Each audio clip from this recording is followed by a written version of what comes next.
federal bureaucrat teleworked from 10 different countries, including Mexico and Lebanon, from Ken Silva. No conflict of interest here with Mr. Alexander Neal, right? What sort of advantage would someone in the U.S. Commodity Futures Trading Commission have teleworking with government-furnished devices from countries like Mexico all the way to New Zealand during something like the COVID era? Well, thankfully, we don't have to skim through the pages of Verses of Life through Chapters of Love to find out. Ken Silva did that excruciating work already for us in this article. The Hatch Act violation does come with a steep civil penalty of up to $1,000, though. Let's see him dig himself out of that one. But the 5-year debarment from federal employment may be what's best for us all. But I, like Chuck Grassley, would like to know what Alexander Neal was doing in Lebanon. Secret Service shot suicidal man 18 times outside of the White House. A scoop from Headline USA's Christina Urso. It's sad to see a man permanently impaired at 27 over such an incident, but also that it's still unclear what led to the shooting. Cell phone handgun maybe, but Mr. Dawson isn't James Bond, is he? I mean, he did go after the Secret Service with a BB gun and lived to tell the tale. And a 6-month suspended sentence and a year of probation kind of says we messed up when addressing this incident, doesn't it? So why did a judge put a protective order on this Secret Service body cam footage? Is it because the protocol for approaching a man who's trying to suicide by cop isn't shooting him 18 times?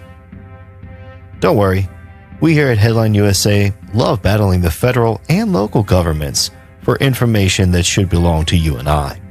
So stay tuned for when we get that. Well, it looks like Benny's jets are being fueled by other people's work. I calculated that Benny's 41 instances of plagiarism out of 500 stories at BuzzFeed gave him an 8.2% chance of taking credit for other people's work when he was there. I wonder what that percentage is up to now. Billy Bowling, a resident from Virginia who posted the flooding in Black Mountain, North Carolina during Hurricane Helene, isn't the only one who Benny's ripped off. Headline USA's Ken Silva has also run into this issue with The Benny Show. Hopefully this is another thing that can break people of their viewing habits with slop like The Benny Show, and they can come here to a source with some integrity. Oh, and big shout out to Jeremy from The Quartering for calling our Ken Silva a leftoid for reporting on this stuff. What a maroon. Michigan AG still has an expunged record for a man acquitted in Whitmer kidnap case. An exclusive from Headline USA's Christina Urso. Why does not guilty still have a penalty attached to it in the United States of America?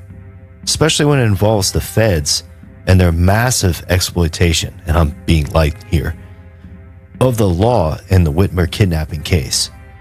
You'd figure that when the federal legal bureaucracy machine steamrolls your life into the ground, they might be forced to help you rebuild it, but that's apparently not the case for Mr. Molitor.